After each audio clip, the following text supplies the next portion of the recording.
Right, so just know you're live now, so please hit the mute button. If you're not speaking, if you are, of course, use it. That goes here for the room as well, just to make sure that our stenographer can hear us. So I'll ask as you speak to please introduce yourself. Hello. Yes. Can you hear me? Yeah. Okay. Who is speaking? Okay. Yeah. So if we're speaking, please identify yourself, and I'll ask for the same for motions today. But with that, again, welcome to all. It's good to see you. It's good to be back together in part. I know we've got a number of folks who are joining us virtually, but welcome all. Let's do a quick roll call, Tom, if you don't mind, just to know who is online and present here. So make sure we've got a quorum. Could you do that, please? Sure. Commissioner Brunheiser, I can see. Commissioner DeBunda. Commissioner Egloff. Here. Commissioner Ellis, I can see. Commissioner Jones. Commissioner Lark. Here. I can see Commissioner Rogers is in attendance and Commissioner Ruddy and Commissioner Sweeney. I can see. Go ahead, Commissioner Sweeney, you're online. Mr. Chairman, you are missing Russell Jones and you are missing Commissioner DeBunda at this time. Okay, thank you. So you said you could see us. We cannot see you. So. I'm lucky, I guess, then. Oh, okay. All right. I just want to make sure that I'm not oriented here the right way. But thank you again. We've got a quorum, and welcome to all, and thank you all for your role and support on the commission. Welcome to our visitors and guests, both online and those with us here in the department. Before we begin, just to note that the commission conducted an executive session to engage in quasi-judicial deliberation to be adjudicated at the public meeting and engaged in attorney-client privilege communication. With that, again, I'll keep saying you'll get tired of it, but please hit the mute button. Tom, we understand you've got like the master control switch. I think so, but I just got it. I'll try to use it sparingly, Mr. Chairman. Okay, yeah. Just in case it gets out of hand. One final check. Commissioner Jones. How about Commissioner DeMunda? Okay, we'll anticipate them both as we progress here. So with that, this meeting has also been properly sunshined as well. For the meeting minutes, you have before you the August 31st meeting minutes. You've had a chance to review those. Can I get a motion, please, to approve? So moved. So moved, Commissioner Lark. Commissioner Ellis. Yep, Commissioner Lark on the motion, Commissioner Ellis on the second. Any discussion? Hearing none, all those in favor of approving the minutes say aye. Aye. Aye. Aye. And those opposed, the same sign. Any abstentions? Motion carries. Thank you. Okay, Tracy, welcome. Tracy Gottwald. And again, for all of our presenters, we'd ask you to come to the table, use the microphone, introduce yourself for the stenographer and all listening as well. So, Tracy, welcome to talk about the financial report. Good afternoon, Secretary, Commissioners. My name is Tracy Gottwald, and I'm the Chief Financial Officer for Agriculture. Tracy, you're probably okay with the mask off at the microphone. Do you mind? Well, I'm fine. Okay, it just, I think, for all. Okay, thank you. Okay. To start out with the budgets, we're looking to just approve an amount today. For the Horse Racing Commission, we are requesting an increase from the 21-22 budget of $125,000, which would bring the 22-23 budget to $7,555,000. For testing, we are requesting an increase of $245,000 from the 21-22 budget for the year 22-23, That would bring the amount to $13,535,000. Tracy, just a moment, I think we're got some confusion. Are you on item number 3, the proposed budget? I think it's She jumped item 3. You're the financial report the first. financial report first? Oh, I thought they said budget first. No, racing. Oh, I am Auto sorry. financial report. I'm sorry, I'm out of order. It's okay, we'll move this back up for a moment, for the August financial report. Okay. Okay, thanks. Sorry about that. Okay, for the month ended August 30th, 2021, the beginning cash balance was $7,542,000. Revenue was $1,750,000. Expenditures were $1,940,000, bringing the ending cash balance for the month of August to $7,351,000.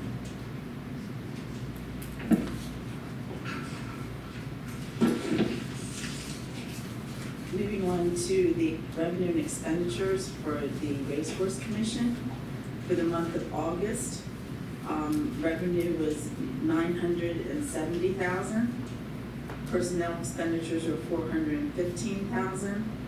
Operating expenditures were $95,000, bringing the total expenditures for the month to $510,000.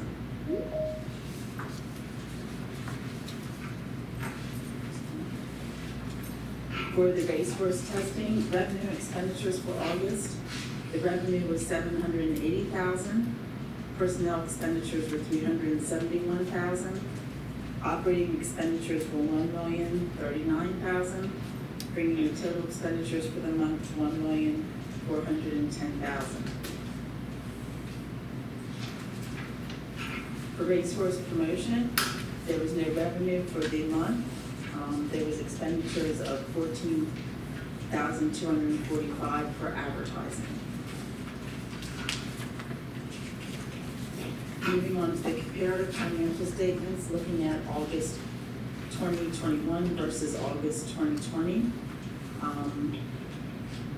There was a 24% decrease in total revenue. For personnel, there was a 20% decrease. For operating expenditures, there is a 207% increase, largely made up of the I'm going to say UPENN billings were the largest amount, and also real estate was paid in August this year instead of September as it was last year. So you're seeing a large increase for those two items. Overall expenditures then went up 41%. Any questions? Questions for Tracy on the August financial report? The remaining financial statements are then of the restricted accounts.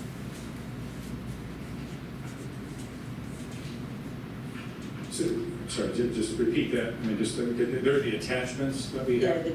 the main three financial statements are for the restricted accounts, which we don't tend to go over, we just. Right, but we have them for, Reference. the commission, got it, Yeah. okay.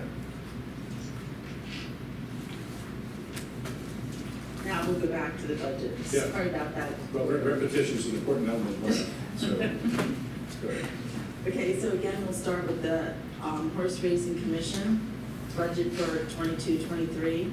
We're requesting an increase of $125,000 from the 21-22 budget, which would bring the budget for 22-23 to $7,555,000.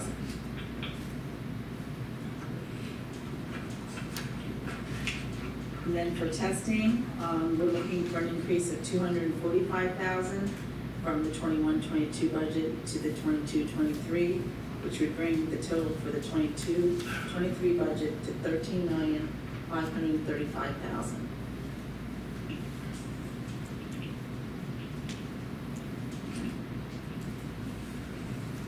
Did we get that approved? Thank you, Tracy. First, questions about the presentation of the 22-23 budget? Okay, We'll entertain a motion to approve this budget as presented. So moved. So moved, Commissioner Lark. Commissioner Ellis on the motion, Commissioner Lark on the second. Discussion or further discussion of the motion? Hearing none, all those in favor of approving the budget as presented for 22-23 say aye. Aye. Those opposed? Any abstentions? Motion carries. Thank you. Thank you. Okay, thank you, Tracy. Dr. Robinson, welcome. It's good to see you. Look forward to the research update from UPENN. Good to see you too. It's good to see you too. Good afternoon, Commissioners, Secretary Redding.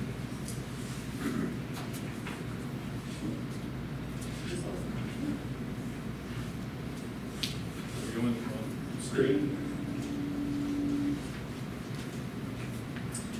Well, I'm going to give you an overview of the publications that have been published so far this year in 2021.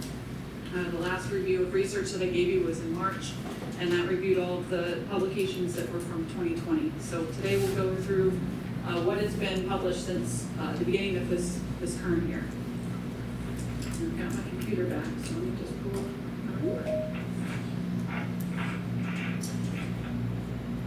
We've had 5 manuscripts that have been published so far this current fiscal year. The first one, once I get the title back in front of me, I will read it to you, but it is to look at the remote measuring of heart rate variability in racehorses as they are exercising.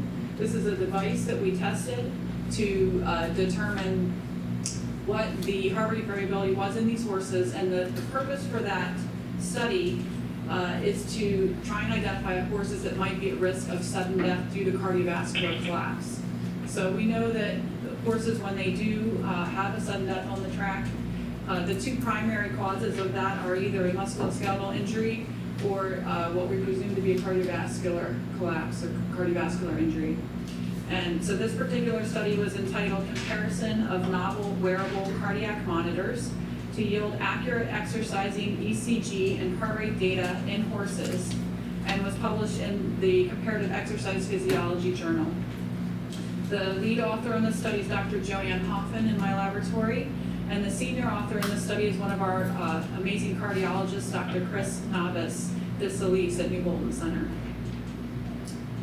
The second study that's been published so far that we've been involved in this year is entitled The Use of High Resolution Accurate Mass Full Scan Data Dependent Acquisition for Targeted/Non-Targeted Screening and Equine Doping Control. And this was published in the journal Analytical Methods. The lead author on this study is Dr. Yuan Yu, and I'm the senior author on this study. The purpose of this study was to expand our screening methods as widely as possible.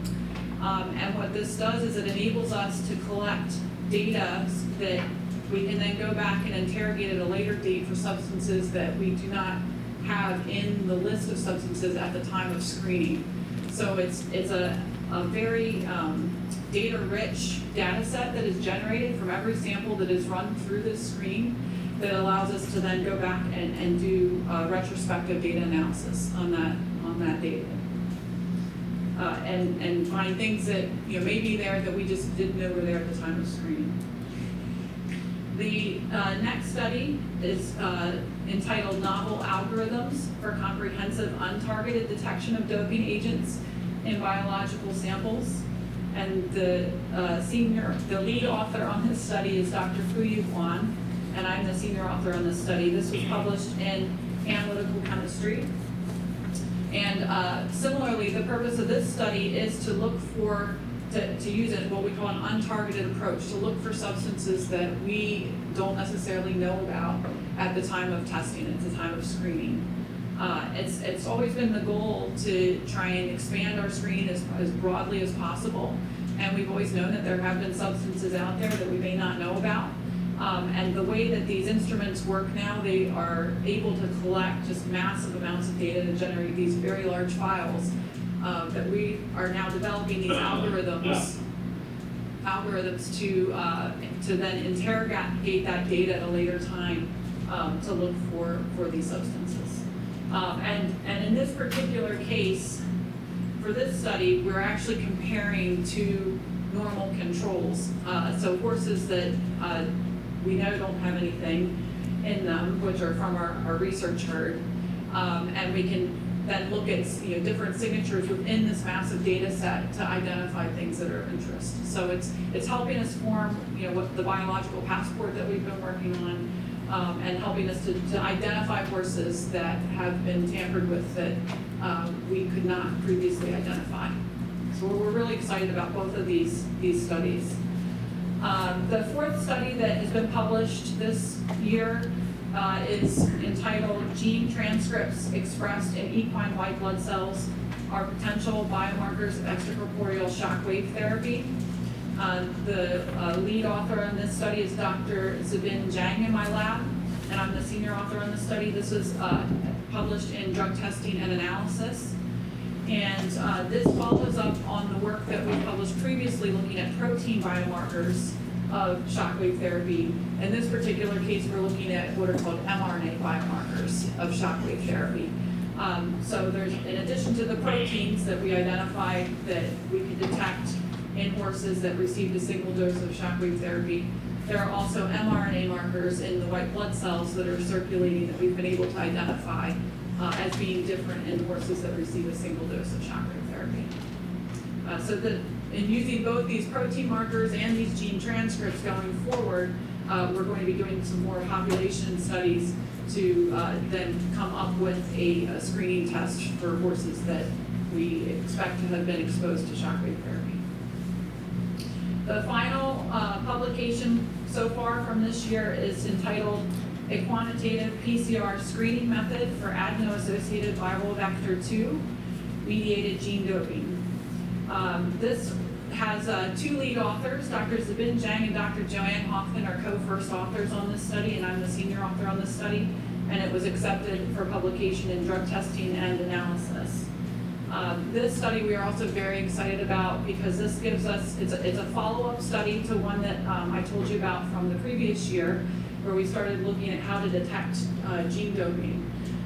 This progress in our work is to be able to identify not just a single type of gene therapy, but any type of gene therapy that is being given using this vector system. So it makes it a more non-specific screening method for anything, regardless of which transcript is being applied into the horse using a gene doping vector. This screening test will be able to identify with this vector. And so we're really excited about this new method that we now have to be able to screen for gene doping with this vector, which is the most common vector that's used in all of the gene therapy products that are being developed. There have been 2 additional manuscripts already submitted, and we've got multiple others coming down the pipeline that I expect to be submitted before the end of this year. So I will follow up with another update before the end of the year. We've also presented an abstract at the ACVIM forum, which is the American College of Veterinary Internal Medicine. They had a virtual conference this year, and so the abstract is entitled Pharmacokinetics of Oral and Intravenous Metoprolol Tartrate in Clinically Healthy Horses. Dr. Daniela Luthi is the primary author on this study, and Dr. Joe Slack, another one of our excellent cardiologists at the Bolton Center, is the senior author on this study. And I'm the second author. We supported them with the pharmacokinetics modeling for this study. Metoprolol tartrate is a beta blocker. Many of you may be familiar with it. It's used very commonly in humans. So it's used to treat horses with heart disease. And this particular study was looking at how quickly a horse eliminates this substance if they're using it therapeutically in the horse, which is something that's important for our veterinarians to understand and know if they're treating with this therapeutically. With that, I will ask if there are any questions for me. What was the name of that? Metoprolol tartrate? Yes. It's very commonly used. Questions for Dr. Robinson? Commissioner Brenheiser. This may be a stupid question. Oh, no, there are no stupid questions. Who utilizes this information? You know, when you publish these articles, who do they go to and who utilizes it and how do they utilize it? So whenever a study is published, it gets indexed, usually, most journals are indexed by a site called PubMed, which is run by the NIH, the National Institute of Health, and the library system there. And so whenever researchers are trying to find out information on a topic, you can use that search engine online to search for articles related to that topic. So, for example, if someone wanted to find out something about the method that we developed, like this new, untargeted detection method, they could search untargeted, drug detection, and find like articles that would come up for that specific method. You could also search by author. If you know, like some people are working in this area, you can search by author. And so that's the way that the scientific community shares information, is by publishing these articles and then using the library systems to correlate them. So in the past, I mean, even when I was a graduate student, we'd have to go to the library and go to the card catalog and search for things that way, and then photocopy them. Now it's all online on the internet, and you can just pull them up, search fairly quickly, and most of the time get an actual PDF delivered to your computer so that you can read the article and share that information. And for myself as a researcher, there are certain journals that I read regularly so that I know what's being published in them. So the Drug Testing and Analysis Journal is one that is specific for the drug testing industry, not just horses, but for humans as well. And the Journal of Veterinary Pharmacology and Therapeutics is another one that I read regularly, because it's all basically anything pharmacology related in all species, not just horses. So that's how this information gets shared among the research population, and then in the laboratories, then we can incorporate those methods once they're published. And oftentimes, if you see a publication, you have questions about it, you can reach out to the authors. They always provide like an email address and the corresponding author for the publication, so that you can reach out to them and ask them questions if you have any questions about the work. So it's not really information that, say, for an example, our state veterinarians could use in their jobs or their work, or? Often I will get questions from our state veterinarians, and we communicate about some of the studies that we've had. I also do consults for referring veterinarians quite frequently if they're using something that's a therapeutic drug and they want to know, how long do I have to wait after I give this drug for a particular horse. I do quite a few of those consults as well. Great, thank you. Dr. Sweeney, Yeah, Dr. yeah, I Sweeney? was trying to raise my hand.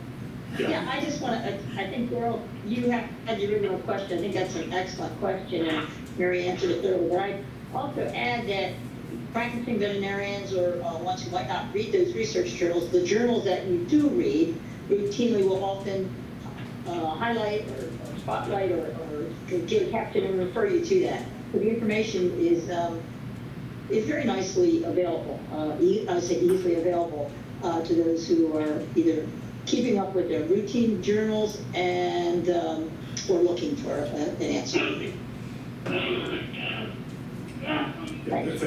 Yeah, Dr. Sweeney, thank you. And again, just a reminder on the mute button. But I ask you please to be sensitive to that. A couple of points. One is, I don't want to pretend like I understood everything you said. Right? I think the titles of these research projects, but my takeaway is two things. One, 3 of the 5 publications include some doping component, right? 4 of the 5, really. 4 of the 5, yeah.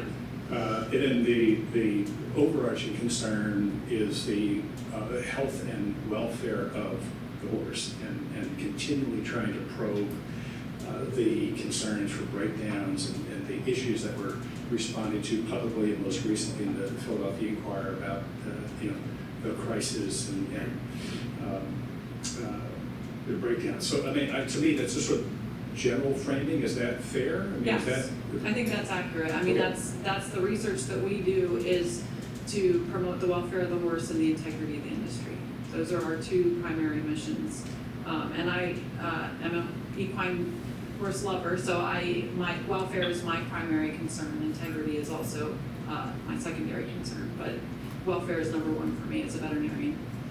Right. And I guess the final observation, just when I look at the HISA Act, right, and having reread that recently, you know, the emphasis there on health and safety and horse welfare, you know, I see this research as pieces of that puzzle, right, that we're all trying to respond to these new national standards and just underscoring the extraordinary amount of work that's being done at New Dalton, and I think puts us in a wonderful position publicly to talk about, you know, the realization of what is in that act. So thank you for the good work.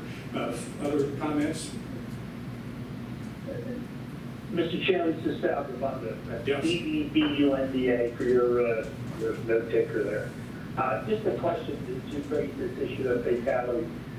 People continue to make references in the press, and yesterday I think the chairman corrected it, a statement that these fatalities are almost 100% being caused by illegal drugs being put into horses.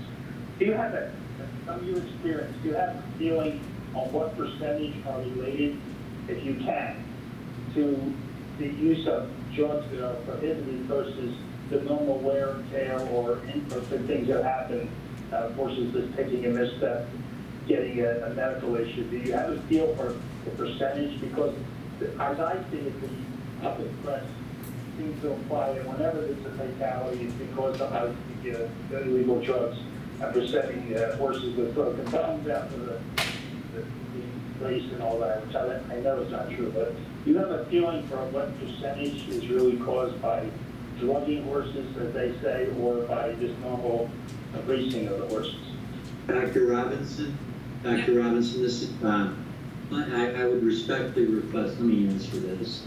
As you're aware, Commissioner DeBunda, one of the things that the Commission passed in October of 2019 was mortality review boards at each of the racetracks. And what that means is that any horse that's euthanized or expires on the racetrack, whether racing and training, is automatically necropsied and automatically has a toxicology report done. And then as the boards review all these documents, in the case, they provide a finding to me or to the Bureau. And I can tell you, since we started this, I do not have one case where the lab has provided toxicology reports on expired animals that has come back with foreign substance. I appreciate that, Tom, but the reason I was asking the question is I think we need to make sure that the public and the press is aware of that, because I hear, and I think the chairman yesterday correctly corrected that. It's not related to drug use.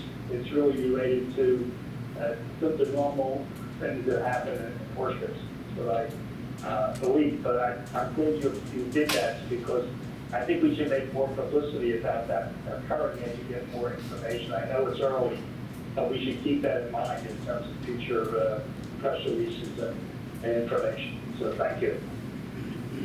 All right, thank you. Other questions, comments for Dr. Robinson on research? Okay, if not, thank you. That probably doesn't do justice to the amount of work, but congratulations on the publications and to your team. Thank you. Thank you.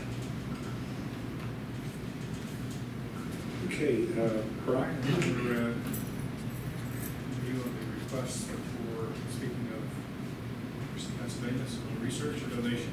Thank you.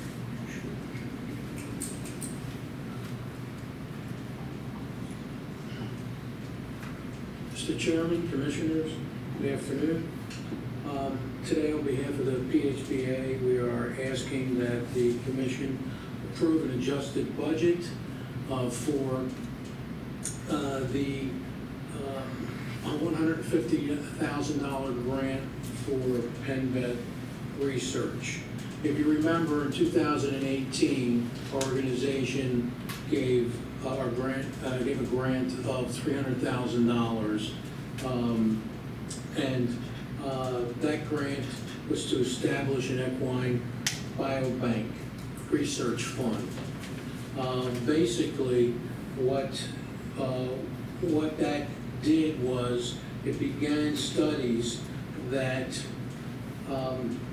where the detection of biomarkers will be used to prevent catastrophic injury in our equine athletes, and also the detection of EPO doping.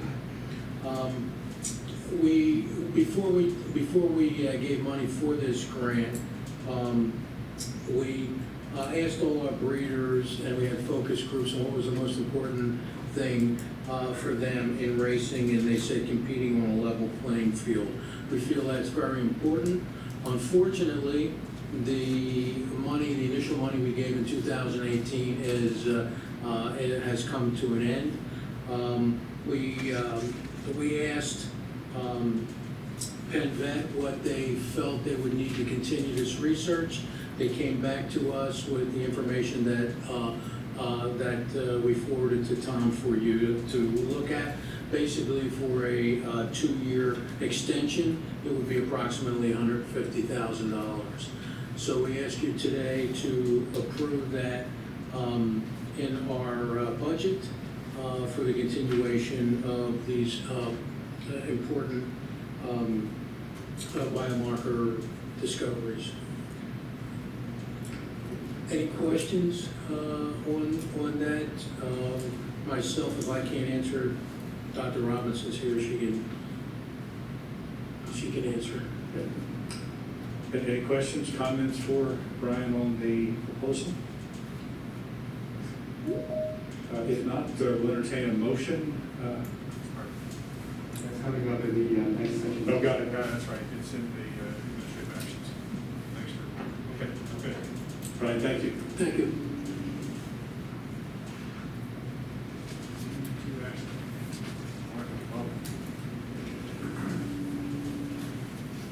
Ashley and team, so just if you would take a moment to introduce yourselves, please, for the record. And then will you be using the screen here? Yes, Like I'll we did. pop up here. Okay, we just need to reposition ourselves here.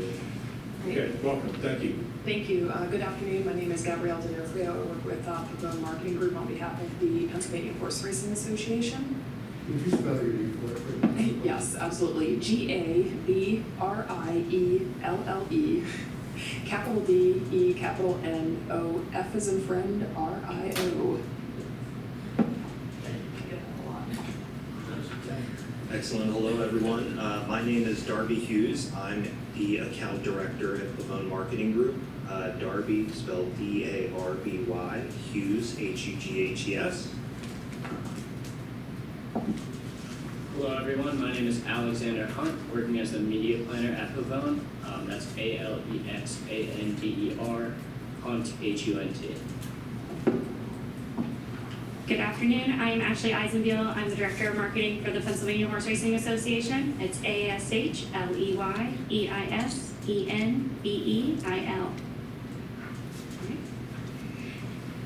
Thank you all for having us here today.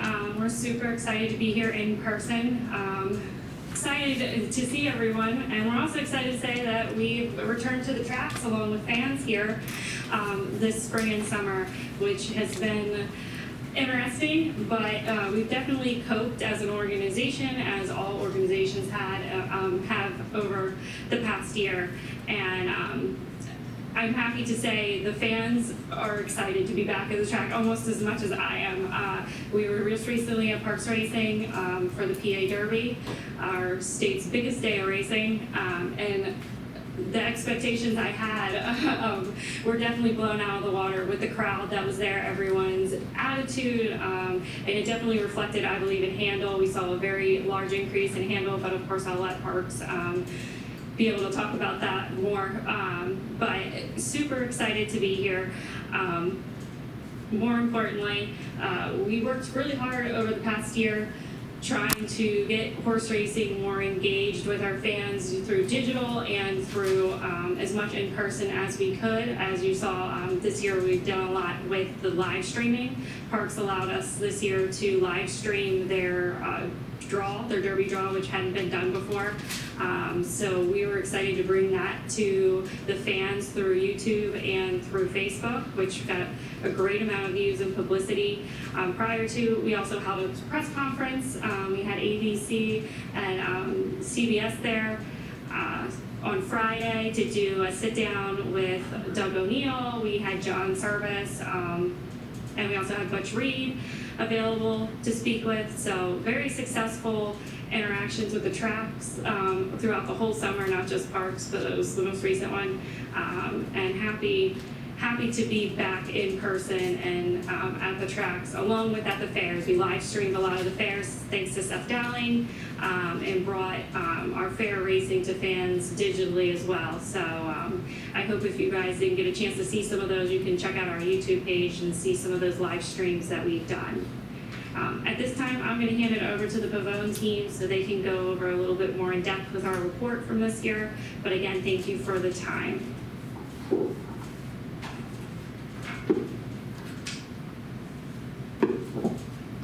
Excellent, thank you, Ashley.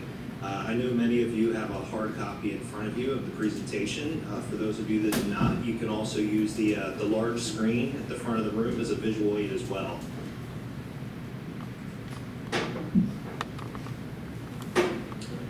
Okay, so a brief presentation here. I know that it says that there's 25 slides here, but I promise you that we will make this brief because everybody has the opportunity to view it as well.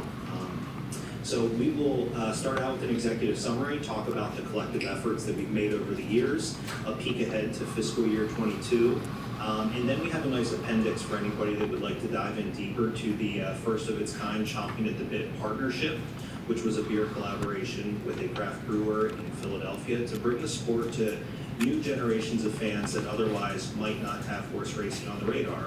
And finally, a PR appendix that has a comprehensive list, including links to some of the media coverage that Ashley alluded to throughout the year. So, the executive summary. In the past fiscal year, it's no surprise that there were a lot of challenges. How do you get people excited and introduce them to the sport when, in many cases, they can't actually get out to the track? So we made some pivots with the COVID-19 pandemic to get people to watch online.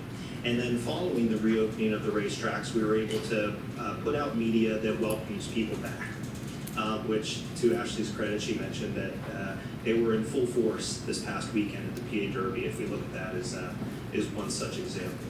We also continued with education, educating about the economic impact and animal welfare, things that are going on in the industry, beyond simply introducing new people to the sport. Highlights from fiscal year 21 is use of ongoing awareness driving tactics that Alex is going to walk you through in the slides that follow, including a mix of both digital media and traditional tactics as well. We continued the use of the successful Wager Warriors program to encourage people to learn the ropes. Here's how you can place a bet. We know that that can be intimidating, particularly for newcomers to the sport. And going down to once the tracks reopened, we offer beyond general industry awareness and support, support to individual races as well to bring people in. We moved the full cams, which when we talk about the website enhancements, we allowed people to log in, view remotely about the exciting new berths. It could be the next Triple Crown winner, fingers crossed. That would be quite the win for Pennsylvania. And finally, the Chomping at the Bit, a horse racing inspired beer collaboration with Urban Village in Philadelphia. Promise you that there will be some eye candy in the subsequent slides that follow. This is the most text-heavy slide for anybody that's trying to rapidly read all of that. So with that executive summary, I'm going to turn it over to Alex to talk about some of the specific media components of the campaign before we dive into some of the creative. And actually, before I turn it over to Alex, I'm going to hit some of the website highlights. I was getting ahead of myself there. So One of the things that we like to do is look at year-over-year performance of the website traffic and users as a nice litmus test or a benchmark to see, are we growing traffic to the site, not just overall traffic, but unique visitors. And you can see here, looking at year-over-year, the total visits from the previous year have increased 72.75%, which was a nice win. Total sessions also increased at about 63% year-over-year increase. Bounce rate of 82, and the quick takeaway on that is people were able to find what they're looking for relatively short order. We don't want the website to be a maze where people are, clicking around to see what they're searching for. So any time that bounce rate is between 10 and 90 is generally a pretty good sign. The average session duration was about 48 seconds. Again, that can be a testament, pairing that with the bounce rate, that people are finding what they're looking for. If we're promising somebody that they're going to find information in our media plan, they're able to click through and they're finding that in relatively short order. And the page views were north of 162,000. And if you look at that compared to the visits and the sessions, we can deduce that people are clicking around to multiple pages. We're piquing interest. It's not just a one and done. So it's nice to get people to come here for one thing and look around and find something else. The top 3 pages on the website are the Find a Track page, the PHRA homepage, and the Wager Warriors program. And we'll highlight some Wager Warriors specific creative in the slides that follow. Notable enhancements that I alluded to briefly were the fold cams were moved into the hosted environment on the actual website versus YouTube. It's nice to be able to retain those individuals, those viewers that are interested in that content, bringing them to the website so they can navigate and hopefully find out something else that might be of interest to them. The website, we've published industry stories highlighting sport, wagering, horses, and other human interest stories, and ongoing maintenance and support to make sure that that site is operating soundly. Now it's time for Alex. Great. So for social media over the last year, we activated across Facebook, Instagram, and Twitter. We did see just over 2.6 million impressions total and just over 167,000 total engagements. Now, while these are slight decreases year over year, this was more a shift of strategy and our move from boosted and organic social media to paid media. So as you'll see on subsequent slides, our paid media did have year-over-year drivers, while our organic media year-over-year did have minor decreases. Here is the paid social flighting for organic performance. Again, you can see we supported a bunch of efforts, including We're Back, Fall Extension, Past Performance, Virtual Farm Show, brand reach campaigns, brand video view campaigns, and then the Chomping at the Bit program as well. Great. So as our strategy shifted from organic social to paid social, we did see a bunch of increases across the year. 374% increase year over year in terms of impressions. Our reach increased 220%, which allowed us to hit new audiences that may be interested in horse racing. Our frequency also went up, as well as our engagement rate and video view rates. So big takeaway here is that all key metrics have increased year over year. This was again due to that shift in strategy and the increase in spend. Awesome. Moving into another channel, OTT and CTV. We did run an OTT, which is an over-the-top and connected TV advertisement program last year. It delivered just over 830,000 impressions and surpassed industry benchmarks of 95% video completion rate, where we operated at a 99% video completion rate. This included top streaming platforms like DirecTV, Roku, Amazon, and focused on channels like Discovery and TLC, and was really targeted towards those horse racing fans, gamblers, bettors, fantasy sports enthusiasts, as well as thrill seekers. And one thing that I want to add there is, as this went through COVID, one of the things that this allowed us to do was kind of explore some capsule campaigns, things that differed slightly from kind of the established look that we've done. And that was one that we specifically highlighted, the streaming services trying to get people to still engage with horse racing while they were at home, while they were in their living rooms, and it did very well, as you can see by the video completion rates and everything. So we were really happy with some of those tests with creative to see that people were resonating with other looks and getting interested in racing even when they were stuck at home. For for those that have access to the PDF beforehand, we can certainly circulate this afterwards. The creative that you saw on the previous slide, designed to get people to watch it from their living room, that was basically our creative brief. So it's fun to see the camera panning through a living room before it resolves, encouraging people to watch from the most comfortable seat in the house when, of course, they couldn't get back to the track. Awesome. As we shifted into getting back to the track, we also shifted to out-of-home advertisements located around a bunch of the track locations. On the right side, you'll see all the creative drawn to get visitors to attend the tracks. The campaign did exceed performance benchmarks and delivered over 11 million impressions to adults 18 plus. To take a holistic look at all of our digital properties, on the right-hand side, you'll see that all of our campaigns did exceed industry benchmarks: programmatic display, programmatic video, our DraftKings display, and our DraftKings video, which we'll get into on the next slide. DraftKings did work very well with the PHRA audience with a CTV way above the benchmarks. For DraftKings, we did use immersive display ads directed to drive traffic to the site, as well as branded site skins and companion banners.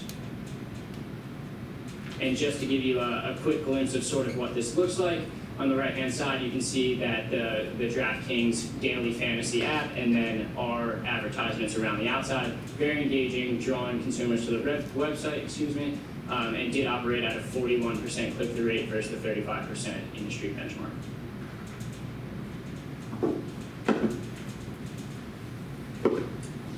All right, so as I alluded, part of the campaigns during COVID, we needed to do some pivoting to really entice the millennial audience to interact with racing and to kind of start to get their feet wet. So one of the things that we came up with was this Chomping at the Bit partnership, which was actually a collaboration with Urban Village Brewery that is kind of right in the heart of Philadelphia. And what this was basically they allowed us to design a can. They basically came up with a brew that was inspired by the track. And through that, we were able to basically, you can see the can has basically the numbers on it. Again, inspired by the racing clause. They were all designed to represent a gate at the track. All you had to do was basically pick the can, root on with the horse, so it became a very interactive thing, and it introduced a lot of people, especially in an urban environment, to horse racing in general. Go ahead to the next slide, actually, because this partnership was really, really unique. It's the first time that we know that this has been done. So we designed one custom six-pack. Each of those had 6 unique can designs. We sold 440 six-packs, and each one of those, Urban Village actually, through the sales of those, donated some money for Turning for Home. So there was a tie into the aftercare programs, which was fantastic. There were over 2,640 one-of-a-kind horse racing samples. We did a launch event. Ashley and her team were instrumental in bringing this together. We actually brought one of the ex-racers, Rainbow Valley, actually into the barn. He was an amazing ambassador for people. People stopped and wanted to meet him.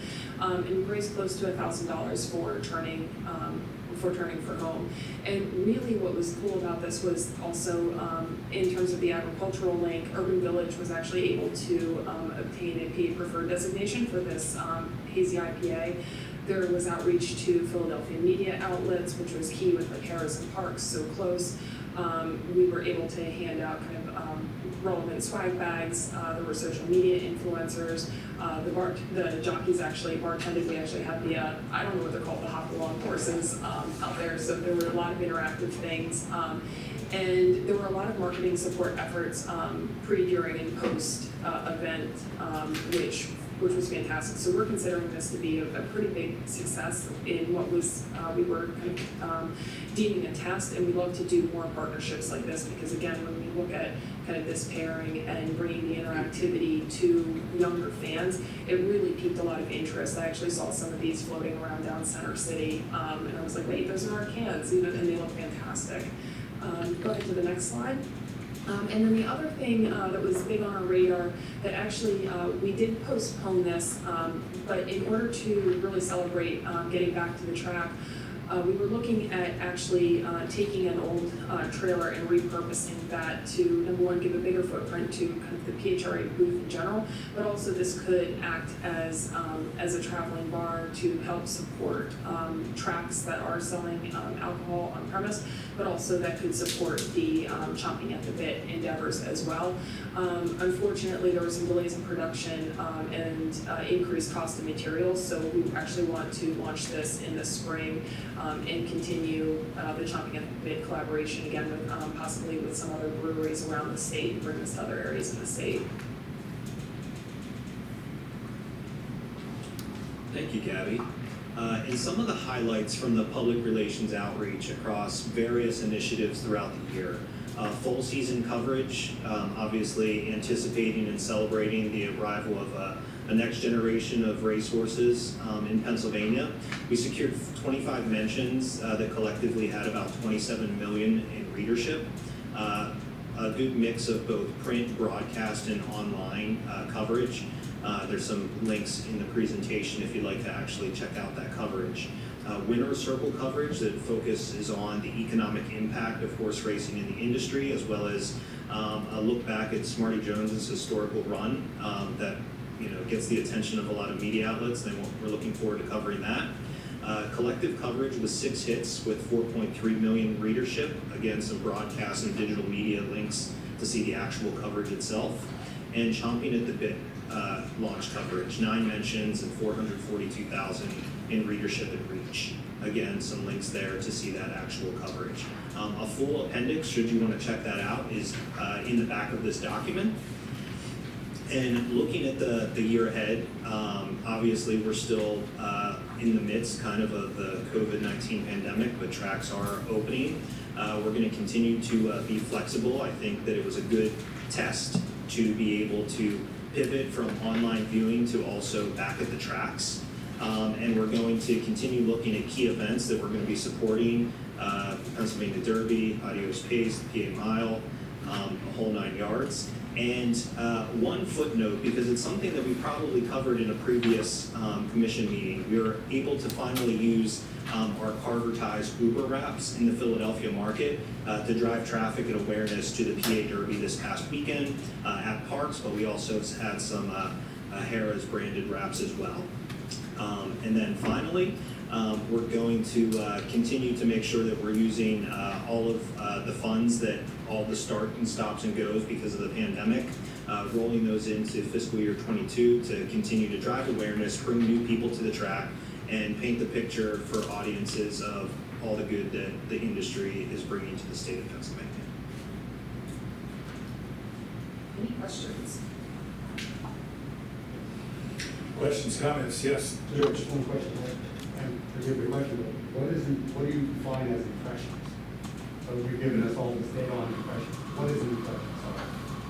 Yeah, so impressions are when someone views an ad, whether it be on a website, it's tracked through what are called cookies on, So when you engage with an ad, your viewership is tracked on the back end. So anytime someone sees an ad, it counts as an impression. These are typically calculated in CPM, which is cost per 1,000 impressions. other questions, comments? One thing that always stands out, and I remember the presentation several years ago, is that 3 years or 4, whatever, but I remember the discussion at the time of the commission on trying to focus in on who was that target audience. Right, so I saw a reference here a couple of times to 25 to 54. Has there been a shift at all over the last couple of years in terms of who the target audience is that we're trying to reach?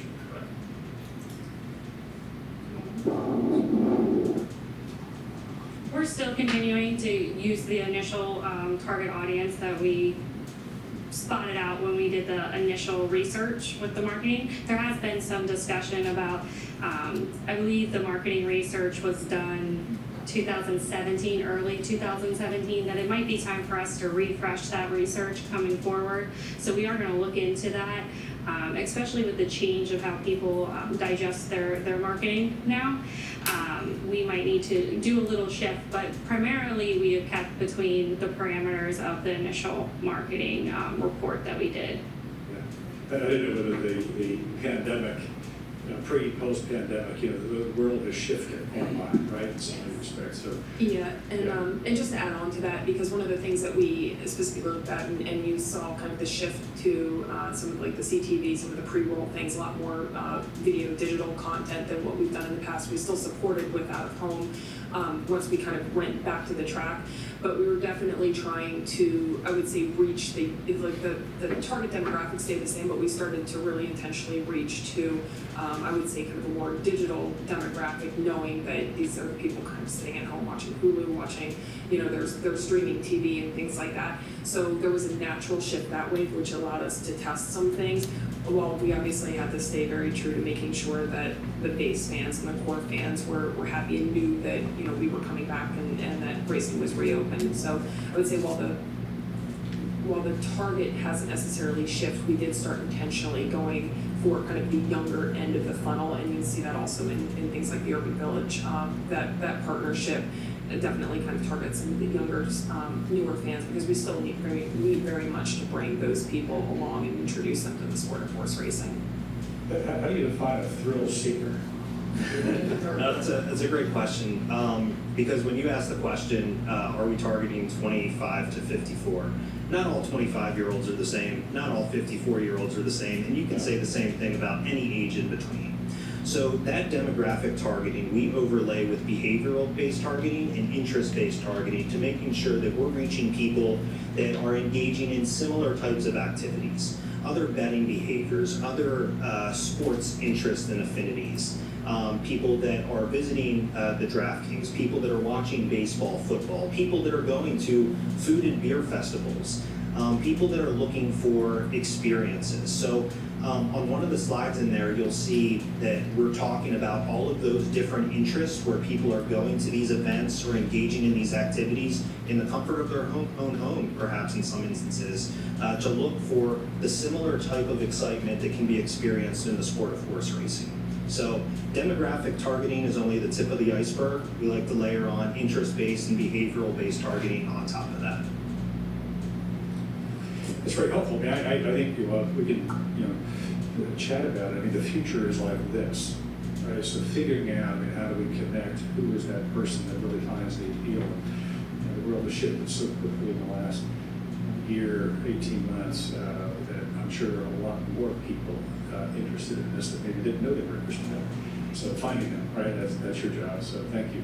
Other questions, comments? This is very, very helpful. Yeah, please. Commissioner, just a moment. Commissioner Brenheiser has a question. Commissioner Brenheiser, I know your emphasis is on creating interest in horse racing, but is there any consideration given to what effect it's having on revenue and also attendance at the track? Is there any follow-up that you do to kind of gauge if you're having any effect on that part, which again is very important? Of course, we followed handle. There's been an increase overall in almost all the tracks from what I've been tracking, that there's been an increase in handle through online wagering. So we have seen handle at the track do primarily okay and well with the shift in COVID, and people aren't actually being able to attend. But of course, I think for the industry to prolong and obtain fans and keep fans, they need to have that experience at the track. So I think this digital time has been significantly helpful for us to give them that taste at home, and perhaps they watch it and bet at the comfort of their own laptop, and then they can go to the track and actually feel great about placing a bet and understanding the race, understanding the program, because they've had that practice time at home. So we do follow up with handle. Unfortunately, the attendance has gone down, but we don't have any way with the tracks to track attendance. So that is significantly harder. We don't have people there like taking attendance or count or any counters at the doors because there's so many different entrances to the racetracks. So I take it almost as kind of like a blessing COVID happened with the digital. I think it was been a great way to capture that new audience's attention with online wagering because people kind of got bored and wanted to learn new things and experience new things. So I think we definitely can see that there's been an impact with Yandel. Thank you. Commissioner DeMunda. Yeah, I was actually going to make somewhat of a similar point. I can tell you that actually people work very closely with our live telecast and the track and the enforcement director of the Pennsylvania Derby. Our handle was up 30% at almost almost 14 million was our handle from the previous Pennsylvania Derby. So that's a significant result. Ashley was all over helping our TV crew and was in the picnic area, was doing her thing, and they did a fabulous job. The one comment I'll make, Mr. Chairman, is that when we first set up this statewide group, and also include the individual ones, I thought they had more separation, but it's turned out, in my opinion, that the statewide group has not only done the statewide branding that I think you first proposed, but it's also helping all of the local horse tracks and breeders in terms of promoting their particular events, whether it be the Pennsylvania Derby, the Adios, or anything else like that. So I think it's accomplished even more than was your original intention. One last thing I was going to ask if you would talk about, I know you've gotten involved in this. Mrs. Chapman is going to hopefully give us our collection of the Smarty Jones memorabilia. I know Ashley has been involved with that as well as the track and the horse. Ashley, you may want to talk a little bit about what that and what's happening with that. Yeah. Yes, we've had some preliminary discussions with Pat Chapman about taking Smarty Jones trophies and bringing them to the fans and sharing them with the fans. He is Pennsylvania's horse and a fantastic horse. He is, and so generously, she would like them, housed at parks where Smarty calls home. That was his home track, and it would be a fantastic show to the fans to work with parks to give those trophies and memorabilia a home that the fans can enjoy and go to. I know I worked with Maryland on their museum when we did some updates. I have an art background, so framing those things and making sure they're well preserved is something that I do care and cherish, memorabilia of the industry. And I have volunteered any of my talents or help to help parks and Pat Chapman find a home where we can share with the public Smarty Jones, Pennsylvania horse. And I was overwhelmed by it. I heard how much he actually has and how well documented it is. It's fantastic. So you want to copy? I think you've seen a collection. I have only handled the trophies for Pat. She asked me to handle the trophies. I know Danny Gibson went to her home and she went through everything. Is very organized. She has binder after binder of items that are all cataloged and they're already authenticized. So it would be very easy for us to display them and have them represented. And Pat's looking for a home, I think, quite soon for Smarties items. Thank you, Ashley. Yeah, thank you. Any further questions, comments? If not, thank you. This is always helpful. It's a good reminder of the demographics and putting into focus for us as a commission sort of where the world is, right? What's changing? How do we connect to it? And how do you keep people feeling a sense of connection to racing in Pennsylvania? Right? It's online. It's through the historical work of Chapman and Smarty Jones and so forth. So thank you. But thanks for taking time. Great to meet you all. Thank you. Okay. Thank you. Tom, we'll shift to you, please, on administrative actions. Sure. Number 7 has already been taken and voted on and Yeah, approved. but it explains the looks I was getting from council a few minutes ago. I now understand why. Got it. All right, number 8 on the administrative actions. Mr. Chair, we need a motion to approve the PHBA revised 21-22 budget for the request for the contribution to UPENN and the research. Yeah, thank you. You've heard the presentation from Brian. Do you have a motion, please, to approve the PHBA revised budget, 21-22 budget for UPENN? So moved. Commissioner Ellis on the motion, Commissioner Brennheiser on the second. Again, any discussion of this motion? This is Dr. Kerwin Sweeney. I'm just going to comment that I will abstain because of a apparent conflict of interest, Yeah. Very good. as I will pretty much. Very good. Thank you. Further discussion? Hearing none, all those in favor of approving the motion say aye. Aye. Those opposed, the same sign. Any abstentions? Yes, Sweeney. Dr. Sweeney is abstention. Motion carries. Thank you. Next item is a motion to approve the simulcast calendars for October 2021 for the harness tracks, Harrisburg, Philadelphia, Mohican Sun and Pocono Downs, and the Meadows. Okay, thank you, Tom. Do we have a motion to approve this simulcast calendars for October 21 for Harris, Mohican Sun? Motion, please. Commissioner Ellis on the motion. Commissioner Rogers on the second. Any discussion of this motion?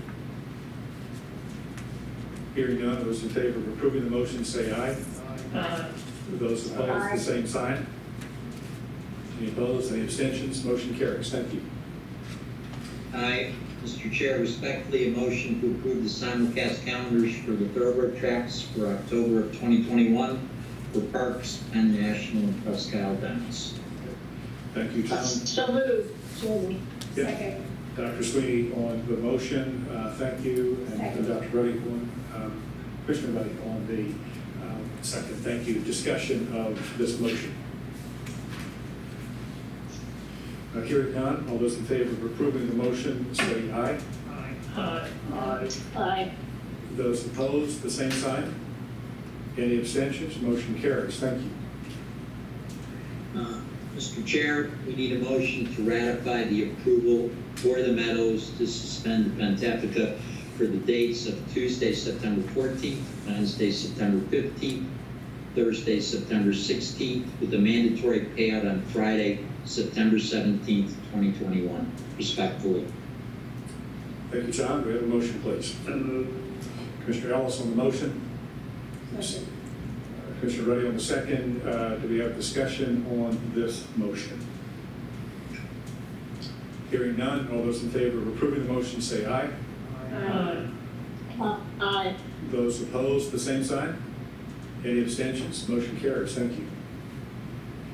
The next is a motion to ratify the approval for Pocono Downs to modify the October racing schedule, moving Sunday race cards, post time of 5 p.m. to Tuesdays at 12:30. The change would affect the following dates. Sunday, October 3rd would move to Tuesday, October 5th. Sunday, October 10th would move to Tuesday, October 12th. Sunday, October 17th would move to Tuesday, October 19th. And Sunday, October 24th would move to Tuesday, October 26th. Okay, thank you, Tom. Do we have a motion to approve these date changes? Second, Rogers. Commissioner Ellis on the motion, second Commissioner Rogers. Discussion of this motion. Hearing none, all those in favor of approving the motion say aye. Aye. Those opposed, same sign. Any abstentions? Motion carries. Thank you. Next is a motion to ratify the approval for Presque Isle Downs to extend the live race meet to October 21st, 2021, adding 8 additional live race days to the 2021 live program. Thank you, John. The motion, please. So moved. Second, Sweeney. Commissioner Ellis on the motion, Dr. Sweeney on the second. Discussion. Hearing none, all those in favor of approving the motion say aye. Aye. Those opposed, the same sign. Any abstentions? Motion carries. Thank you. Next item is a motion to ratify the approval for Penn National to add 6 additional live race dates to its 2021 live racing program. The dates are Tuesday, October 5th, Wednesday, October 6th, Tuesday, December 21st, Wednesday, December 22nd, Tuesday, December 28th, and Wednesday, December 29th, respectively. Thank you, Tom. Do we have a motion to approve these additional dates? So moved. Commissioner Ellison, the motion. Commissioner Ruddy on the second. Discussion. Hearing none, all those in favor of approving the motion say aye. Aye. Those opposed, the same sign. Any abstentions? Motion carries. Thank you. The last item under administrative action is a motion to ratify the approval for Harris to change the Friday, October 1st, 2021 post time from 6:30 p.m. to 12:25 p.m. respectfully, Mr. Chairman. Thank you, Tom. Motion, please. So moved. Commissioner Ellison. Motion. Commissioner Brenheiser on the second. Discussion of this motion. Hearing none, all those in favor say aye. Aye. Those opposed, the same sign. Any abstentions? Motion carries. Thank you. Okay, thank you, Tom. We'll switch to Tony for general reports and updates. Okay, thank you, Mr. Chairman. Before I go to the industry reports, I just 2 quick things. First of all, I'd like to thank Ashley and Seth for streaming the fairs. I know a lot of people appreciate the fact that they can sit at home and watch the fairs instead of traveling across the state. But and on the fair note, we had our last fair Saturday in Bloomsburg, so the fairs are concluded except for the finals, which will be out at the Meadows on October 8th. And I'd also like to thank Brian Keel for all his hard work and keeping everybody updated on the fairs and the point standings and everything else. So, okay, with that, I'd like to go to Tom first. He's going to give an update on enforcement actions and on the working group. Tom? Thanks, Tom. 2 quick items. Obviously, the PA Derby was this last Saturday. I'm going to let Joe Wilson handle that. But from a commission standpoint and enforcement action, all the graded horses, there were 2 grade 1 races, 1 grade 2 and 2 grade 3s. All the horses in those races were subject to out-of-competition testing, both at parks and wherever the horses were located. Results are pending on that. We conducted a couple gate searches, 33 vehicles were searched, and basically 1 electronic device was found on a stable employee. He was summarily suspended pending a future hearing. Besides that incident, there was nothing else, so it appears that a collaborative effort over the past few months between Parks and the Commission has proved fruitful. That covers that. The second issue that I want to mention is obviously the fatality reports that you see, the issues in the paper. About a month and a half ago, the Commission has formed a small working group. The working group is comprised of commissioners, the tracks, the horsemen's group, and commission vets, exploring fatalities, the reasons, and so on. And probably, hopefully in October, probably in November, we will have a public report to issue that the Commission will issue. We take this very seriously, and just to let the public know, there are 4 commissioners on it, Commissioner Sweeney, Commissioner DeWanda, Commissioner Jones, and Commissioner Ellis. At this point, Commissioner Ellis, would you like to add anything? Yes, I would. I'd actually like to address the press release that was dated August 31st relating to racetrack horse fatalities. We approved that release at our last meeting, and subsequent to our approval, the governor's office added the following line without any input from the commission. The line was as follows: the billions of dollars provided to the horse racing industry have not reduced the number of horse deaths at tracks.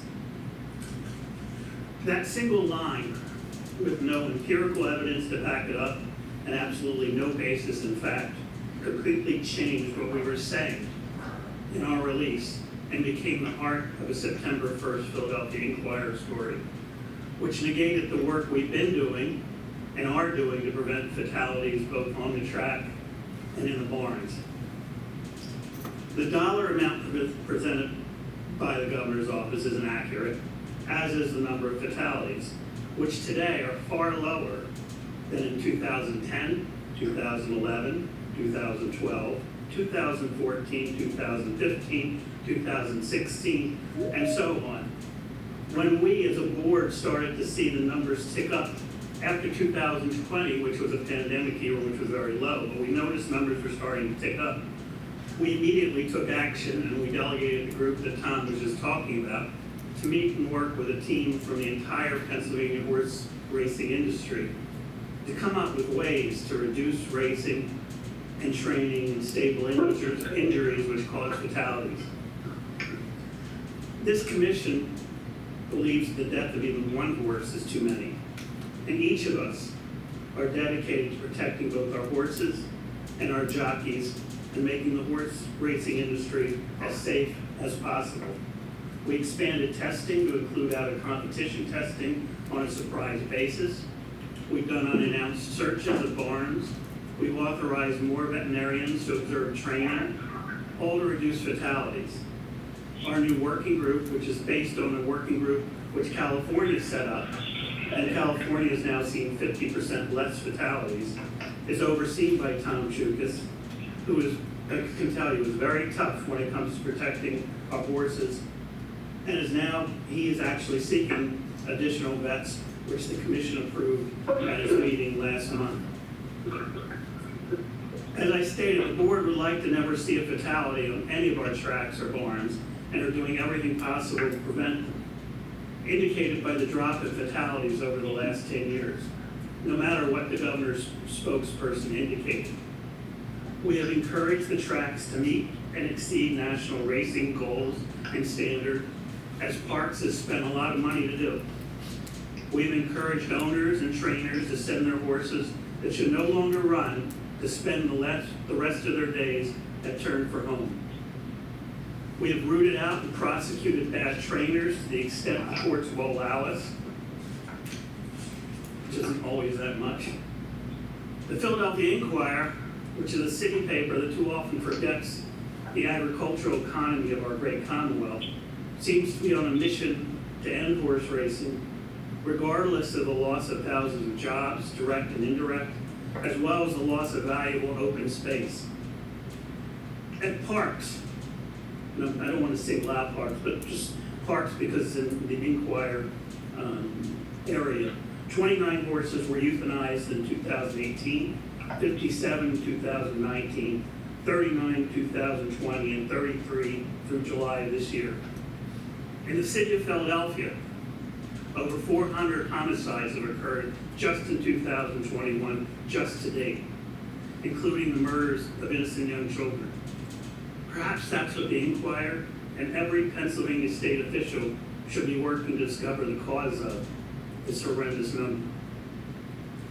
Just a bit about the slot horse racing history, and one can talk to Tommy Tomlinson, who's state senator who represents the Bensalem area, and was the moving force when slots were approved to save horse racing. And that's why slots were approved, to save horse racing. But not simply to preserve agricultural jobs, but to preserve open space as well. Without slot revenue, horse racing would have died. The Bensalem track would have been paved over for housing, and the flooding that we're seeing in Bucks County and other places in the Commonwealth would have been far worse with the addition of more impervious surfaces where tracks and farms once stood. To conclude, finally, I was personally offended, and I'm sure others on this commission were offended, who put in so much time to make racing safer by the state and the governor's office. All of us are here, not for the money, $150 a meeting before taxes, but to ensure not only the viability, but the safety of horse racing. Out-of-competition testing, surprise barn inspections, pushing the limits to what the courts will permit. We as a board have done and will continue to do everything possible to prevent the injuries and fatality of any horse. The statement of the governor's office was not only empirically correct, it also seems political and not factual.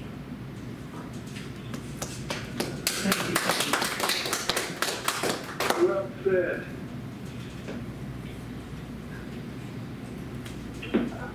This is the Commissioner DeBunga. I just want to say thank you, Tom. You speak well, and you do express my sentiments, personal sentiments about what recently occurred. Thank you. It's just good to hear the commission talk about the fatalities. We can come back to that conversation, but I think one of the pieces, and many of you know this, the challenge of finding the right words to talk about in a very difficult topic. And why I wanted to make sure with Dr. Robinson here, we focus on the research and what, again, I think another piece to what Tom was talking about. But I think as a commission, addressing this issue of catastrophic fatalities is the number one issue that we've got to be prepared to talk about. And yes, we're doing things, we need to do more, but I think at the top of that list, it's also talking about what we're doing and being engaged in that conversation as a commission to one of the most publicly sensitive issues that we have in animal agriculture at large, but particularly around racing. So I appreciate comments. I'll reserve judgment, comment further on the budget stuff. That'll be for another day. But thank you, Tom. Back to Tony. Sorry, back to Tony. Okay, sorry. I'm finished. Back to Tony. Okay, Mr. Chairman, I'm going to go to the industry reports, but before I do, I've been informed by the staff at the Meadows that there's been an accident at the Meadows. So Scott Lesher was on the call, but he had to leave to tend to that. From what I understand, one of the drivers suffered a broken bone. He's going to be medevaced from the track to the hospital. He had a broken arm and the bone was through the skin. The horses were okay. One of the drivers suffered some minor injuries. We're getting so far. So, but with that said, I'll go around to the industry reports. I know Mike Solinger is not on the call today either. He's traveling. But I'd like to start with Chris McElwain. Chris, if you're on the call, if you could give us an update on the York opening, please. Chris, are you there? Yeah, I just had a problem getting the microphone open. Good afternoon, Chairman and members of the Commission. As we had indicated back in July, our York, Hollywood Casino York location opened officially on August 12th to the public. It opened a total of 39 days there. Just to recap, it contains 500 slot machines, 30 table games, a full-scale restaurant, and concession area, as well as the first Barstool sports and race book in the state of Pennsylvania. We are conducting simulcasting in that area, the Barstool sports and race book area, on a daily basis from approximately noon till midnight daily. So far, our handle has been about 15,000 per day, which is about what we expected. It's been growing each week, and we've been happy with the feedback. Customers, as you know, we had a off-track betting location not far from there. Previously, that closed in early 2020. We are seeing some of those customers return. Some of those had gravitated to coming up here to our Granville location and also went online. So that's impacting some of the handle. But all in all, we've gotten very positive feedback from the overall layout of the facility, the offerings there. The racing customers seem satisfied with the accommodations. We have a couple operational tweaks that we know we need to get straightened out and working on that. Probably the largest is we are going to get a self-service program kiosk in there for individuals to print their own programs. And we should have that in by Breeders' Cup Day. But the availability of terminals, we have 9 total self-service terminals in the facility. and that seems to be handling the handle volume appropriately. We have a cashing kiosk supplied by Sportech, our tote vendor, which has done over 3,500 transactions for over $300,000 in cashing out tickets, and seems to be working well in terms of satisfying, again, the customer's needs from that respect. So all in all, we're very satisfied with the opening so far, not only of the racebook area, but the overall facility as well. Thanks, Chris. Did the commissioners have any questions? I did, Commissioner DeFonda, do you have any live tellers available for the horse racing events? We do not, Commissioner DeBunda. Everything is self-service at the facility.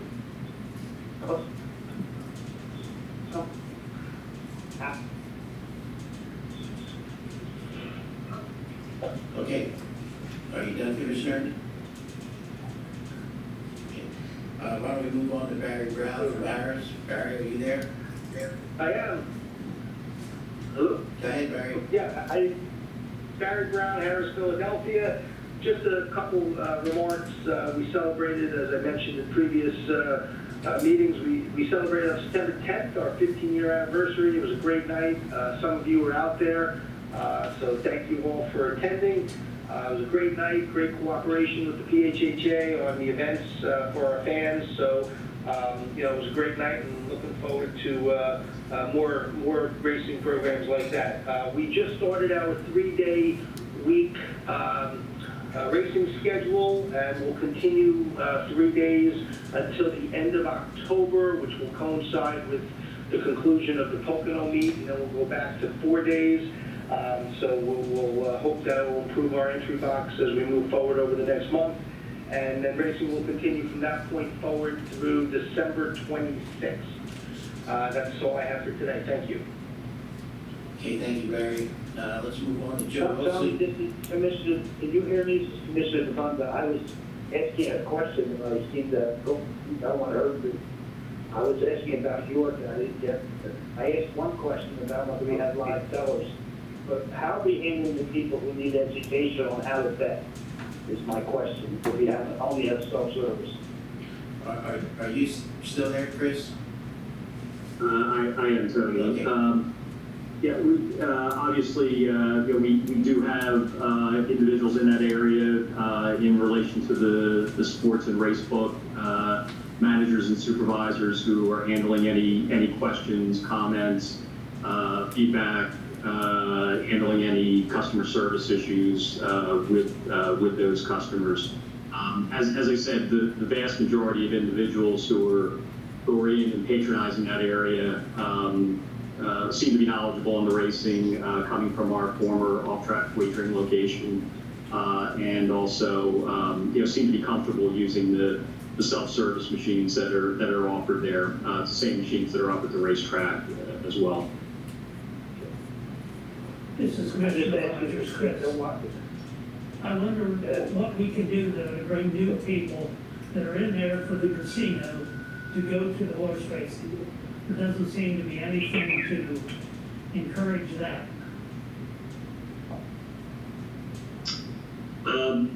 Again, it's obviously a full service area that has both a sports book and other amenities.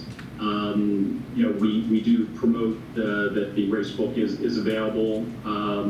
We are certainly just in the first month of operation, so we're learning about the market down there. We're learning about what people are like and don't like, and we also have from a staffing point of view, overall it's been a challenge in terms of just staffing the overall operation.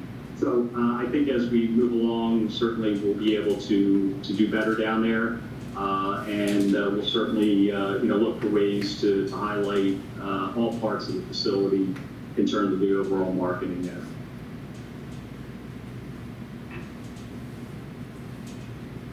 Commissioner DeBunda, did you have another question, or are you good to go?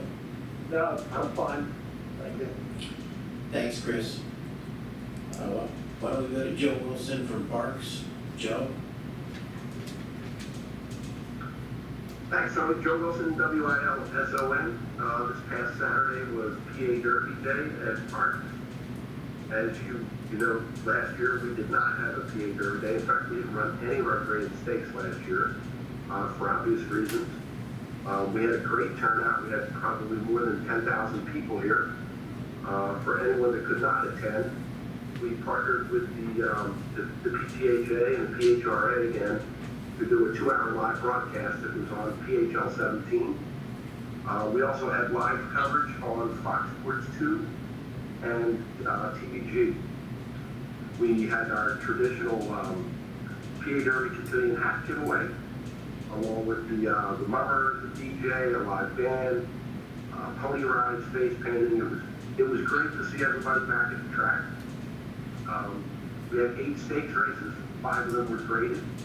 And we bookended those with the 2 PA bred stakes. So we actually ended our card with the alphabet soup. And I believe the handle on that race set a new record for a PA bred restricted race. So all in all, we did, it was mentioned, we did $13.8 million on the card, which was a 30% increase over our previous high. And that occurred in 2014 with California Chrome.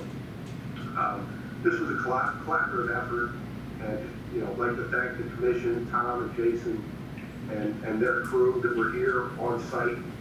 Obviously our horsemen, Brian from the breeders, and I gotta say, Ashley Eisenbiel and her team did a fantastic job here. It was mentioned that they live streamed the draw. They put together observe the horses, the big horses training, and followed that up with a media conference that was also live streamed. So again, great day, and we look forward to making it even better next year. Okay, thank you, Joe. Congratulations on what everybody said was a great day. So, how about Eric Johnson from Penn National? Eric? Good afternoon, gentlemen. It's Eric, E-R-I-C, Johnston, J-O-H-N-S-T-O-N. A relatively quiet day here, or week here at Penn National, as we are in the middle of a scheduled break due to track maintenance. So our crews are out there, have been working up until early today and when the rain hit, but they'll be back at it again tomorrow. And then on Thursday, we will resume training as normal. So just getting ready to take entries on Thursday for next Tuesday's card, so back to racing next week. Other than that, not much to report other than the fact that we are beginning to start working on our 50th anniversary celebration, which will take place next August. So start marking your calendars for the end of August and join us on that day, August 30th, 2022. It'll be 50 years of continual operations at Penn National. Okay, thank you, Eric. Let's go on to Matt Ennis. Matt from Presque Isle. Yes, thank you. This is Matthew Ennis, M-A-T-T-H-E-W-E-N-N-I-S. We continue to see significant success here at Presque Isle with our on-track handle as well as our export handle on track. Although we did allow patrons last year in our clubhouse restaurant, which was sold out practically every night. This year we're seeing an increase in our on-track handle with individuals being allowed outside up 248%. So continued success there, and our export handle this year compared to 2020 is up 5-6%. So continuing to put on a good card. Don't have all the horsemen we would like this year as we had a shortened season. So looking forward to next year getting back to normalcy and having the commitments from the horsemen, increasing our field size and the size of our wagering in 2022. We appreciate the commission approving today our 8 additional race days. That's very exciting to us, and for the horsemen as well, who are looking forward to the additional purse money to exhaust from our slot revenue. We have a remaining 3 HPPA stakes left for our season that's been extended thanks to the commission. Our breeder stakes have ended for the year. Very good quality racing for our stakes races so far here at Presque Isle. And one other issue, similar to early in the year, we for the first time put on a T-Rex race, we call it here at Presque Isle, which our apron was jam-packed. We couldn't move with the local community coming out and supporting racing in this manner for the night. We had food trucks. It was just quite a celebration. We are going to request, I will be reaching out to Tom for approval, something we're calling a Monster Dash themed around Halloween to try to bring out our general public and wrap up our season here in between a few races coming up as we wrap the season up. So just news footage here covered by our newspapers, just really partnering with the herd community here at Presque Isle. It's just an exciting event that they see, and the children that come out and enjoy the horse racing as well, and the young individuals we're trying to educate and blossom into being attracted to horse racing. These kind of events help. So looking forward to requesting the Racing Commission's approval for that. But very successful season wrapping up for Presque Isle. Thank you. Okay, thank you, Matt. I see Mr. Beagle is here in person. Sam, you have anything? Yeah.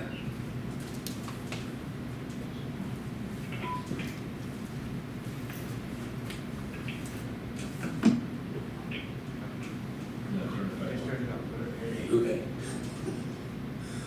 Not been a farmer, I'm not used to this stuff, you know. I just wanted to, on what Tony said about the fair season, we just concluded with the Williamsburg racing last weekend, and the weather was a real challenge up there for Mr. Brokenshire, and he did a great job. The fair finals will be raced at the Meadows next week, and it's going to conclude a great racing season at the fairs. And I think some of our commissioners were at the fair. I believe they were, and I would also like to thank Mr. Brokenshire. He did what I didn't think anybody could do. He did. Above and beyond the call of duty. Yes, he did. And it was amazing that we were able to get the second day of racing in with all the rain that they had, but it's on the Serbian's crew. A lot of sub bumps. Thanks, Sam. Yeah. Let's see, how about Kim Hankins? Kim, are you there from the MSOA? I know there's a lot going on out the Meadows right now, but are you there, Kim? Okay. How about Mike Belizzi? Mike? No report. Okay, thank you. And I know Todd's not on the call. So we'll go to the Breeders. Jim Simpson, are you on the call? This is Mike Simpson. No report today. Okay, thank you, Mike. And Brian, you're up.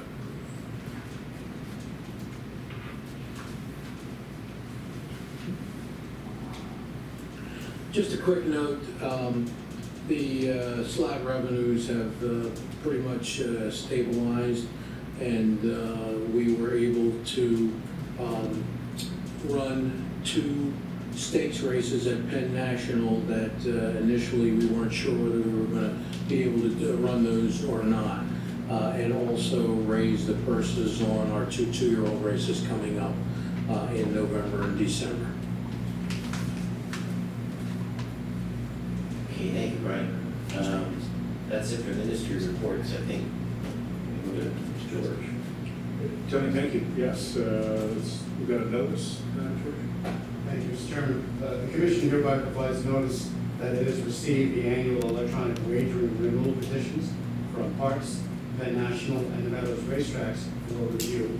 Persons interested in intervening in the above matters may file an appropriate petition to intervene with the Commission within 30 days of this notice in accordance with the Commission's regulations.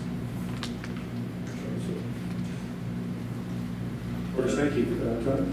That's not easy for you, George. Short and sweet. We have one public comment. It's for Dr. Langlois. Dr. Langlois. Could Pete say something? Okay.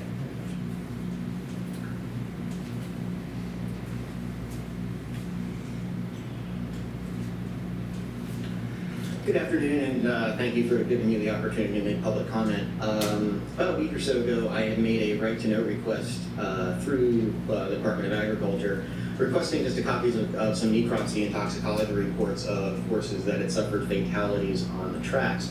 Normally, in the past, I understand the toxicology reports sometimes are refused, but the necropsy reports normally are not. And I received back basically a denial that falls under Racing Commission regulations at 7 PA Code 407.3E, which states to maintain any necessary evidentiary chain of custody of the necropsy report or other documentary findings and results shall remain in the Commission's sole control and possession. I understand that there may be some delays in making these reports available because of investigatory natures, but this is kind of unprecedented in racing. In states that require mandatory necropsy reporting, while certain things such as names of horses and trainers and such may have been redacted, the reports themselves have always been made available. I would ask that if possible, the Commission revisit this particular regulation. This seems to be new, and I think was passed with all the regulations that were passed in October, because I do think it does go to integrity and transparency. I am very happy to hear about the mortality report that hopefully will be coming out in a month or so. I think that is great, but I have strong concerns about not being able to have access to necropsy reports, especially when, at least under my understanding, and correct me if I'm wrong, these are paid with state dollars. Really, I would sincerely ask the Commission to, revisit this particular area and make it so that once any investigation is truly complete, that these reports are then available through a right to know request. As far as that goes, I would make the same request with the toxicology reports, if that certainly can be possible. So if the Commission would be able to revisit that, that would be great. Thanks. Okay, thank you. Thanks for your public comment. Is this a public comment? Yes, it is. Okay, Yes. welcome. Thank you. So I just want to commend Dr. Robinson and your team at PHBA for all the research you're doing on identifying, cutting-edge research, identifying gene doping, new detection techniques. But I did have I guess it's important for us because it's one of the things that the press often brings up, what's being done to, address fatalities, prevent fatalities, identify cheaters in sport. So it's all very helpful and important, I believe. But I did have a question about that research, and it's more for my identification as I'm talking to reporters and also trying to understand it. I would assume that a lot of this being cutting edge is possibly patented or could be applied for patents. I was curious what happens to that. Who owns the patents? Is it the horseman? Is it the state? How does that work? So it's more just a kind of question or something I think the Commission should think about going forward. Good. Thank you. Yeah, it's public comment duly noted, and we'll take that under consideration. Thank you. Any final comments? If not, just to note, we will be together October 26th for our next meeting. Okay, I'm assuming Tom and Tony, same format as we have today? This way? Okay, very good. Thank you. Hearing nothing else, how about a motion to adjourn? So moved. Got a motion and a second, and everybody said yes. Thank you. All right, see you. Thank you, everybody. Thank you.